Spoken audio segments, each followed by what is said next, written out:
Mga ka-DIY, welcome back to our YouTube channel. So for today, may panibago tayong solar light. So ito yung bagong version kasi 'di ba dati meron na tayong solar floodlight na na-review. Ngayon, naglabas na sila ng solar ceiling lamp. So hindi na yung ikakabit nyo sa gilid ng pader, ito ay pang indoor. So pwedeng sa kisame, o kaya sa garahe, o kaya sa hallway mga ka-DIY. So, tingnan natin, nabili ko pala ito sa Shopee, sa nagkakahalaga siya ng 350 pesos. So, ilalagay ko na lang yung link sa video description. At syempre, bago natin bilhin, susubukan muna natin para makita nyo mga ka-DIY kung worth it ba siya sa 350 pesos. So, malaki-laki siya, no? Mga 6 inch siguro to. 6 inch by 6 inch. Tapos manipis lang siya. So, medyo ano siya, minimalist pag nilagay na sa ceiling. Tapos kasama niya sa box ay ayan, may warranty card din siya, tsaka instruction pag may problema pwedeng ibalik sa seller. At syempre kanyang remote. May kasama na pala tong battery, nilagay ko na. At yung kanyang solar panel, tingin ko dito mga 6 watts lang to mga ka-DIY. So malaki lang siya pero hindi naman sagad yung mismong cells eh.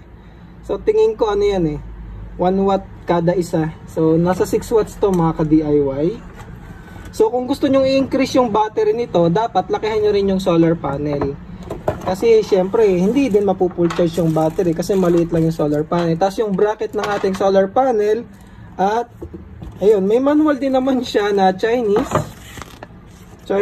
English, ayan, yung instruction manual niya. So basic lang naman to eh, kaya hindi na natin kailangan yan. Tapos ito yung mga kailangan nyo na mga, kung ibubutas nyo sa ceiling, syempre kailangan nyo ng mga tornilyo tsaka tox. Pero ako kasi iano ko lang siya, double sided ko lang kasi ayoko magbutas dun sa ceiling kasi apartment lang to, tsaka para madali ko siyang matanggal kasi magaan lang siya eh. Ang gaan niya. So paano ba to i-set up? Madali lang naman. Solar panel, and then ikakabit nyo lang yung kanyang connector. Ayan o. May gatla naman yan eh. So hindi kayo magkakamali kasi DC to eh. Tapos waterproofing niya. Sa remote, meron tayo ditong auto. So pag naka-auto, sa umaga magcha-charge yan. Pag naggabi, automatic mag-on yung ating solar light. So kagaya niyan, nagcha-charge na siya kasi naliliwanagan yung ating solar panel. So blinking red.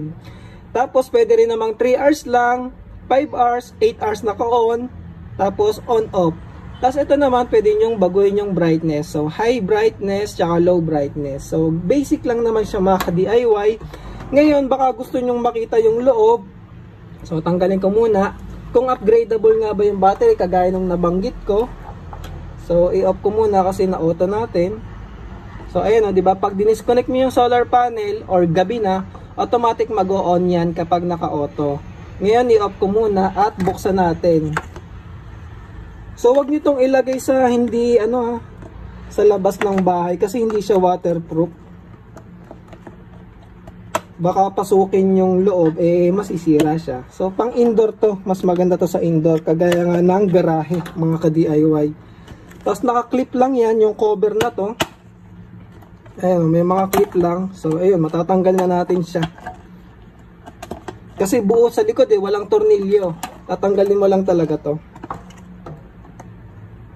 Ayan, natanggal na yung plastic, yung naka-plastic. Ayan na yung circuit board niya, yung charging, tsaka yung IR receiver. Ngayon yung battery nasa likod. So tanggalin lang natin tong 4 na screw.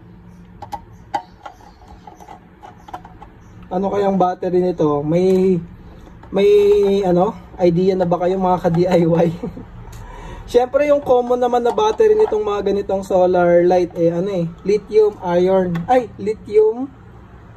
ion. So yung mga 18650. So ayan yung kanyang battery. So isang pirasong 18650. So kung gusto niyo dagdagan ng capacity, pwede ba? Pwede. Ang daming kakasya dito mga ka-DIY. Kaso nga, kagaya ng sabi ko, kailangan nyo ring lakihan yung solar panel. Ayan kasyang-kasya. Pwede pang Kaso bibigat na to mga ka-DIY. Kailangan i-screw nyo na siya. Hindi pwede yung gagawin ko na naka double sided. O ayan, kasya. So siguro mga 6, 7 kasya. Mga ka-DIY. Ayan So, pwede nyo tanggalin pa to, yan, yung mga ganyan, para mas madami. So, kung upgradable ba yung battery niya, pwedeng pwede mga ka-DIY. Kaso tayo, hindi ko na to i-upgrade kasi sa hallway ko to ilalagay. So, panggabi lang yon, hindi ko naman kailangan ng mahabang oras na bukas yon, kaya hindi ko na muna i-upgrade yung battery nito. Siguro, pag sa future na lang, kapag gusto ko siyang ilagay sa area na kailangan gabi hanggang umaga may ilaw. So ito kasi kahit umilaw lang siya ng mga 4 hours or 5 hours, okay na sa akin yun mga ka-DIY. From 6 PM to 12 midnight or alauna, okay na yun kasi wala naman nang lalabas sa hallway namin mga ka-DIY eh.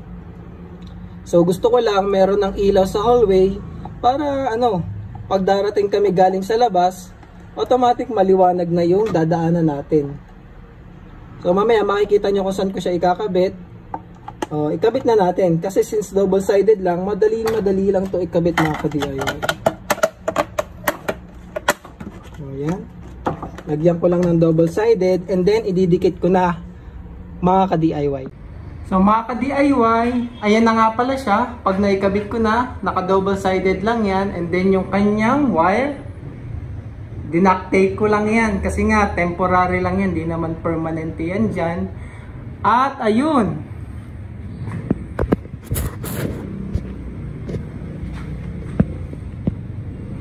so masyadong maliwanag.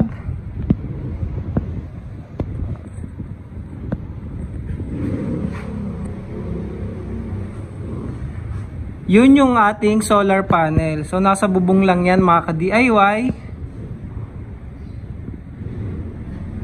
Makita. So ayun, naaninag nyo ba? Maliwanag kasi. Ayan. So mamayang gabi balikan natin para masubukan natin gaano siya kaliwanag. Mga ka-DIY, ganyan nga pala siya kaliwanag sa gabi. So ayan kitang-kita na yung hallway namin tsaka yung hagdan. Okay na okay siya. So try ko patayin para makita nyo gaano kadilim, di ba? Ganyan kadilim dito mga ka-DIY. At ganyan naman siya kaliwanag. Ayan. So ayos na rin kasi libre lang naman yan, solar energy, worth 350, may ilaw na ako dito gabi-gabi. So try natin patayin ulit. Wala ka nang makita, ayun yung maliit na solar light. So on, di ba? Maliwanag. So ayun lang mga ka-DIY, kung interested kayo sa solar ceiling light na to, check nyo na lang yung link sa video description. Maraming salamat mga ka-DIY.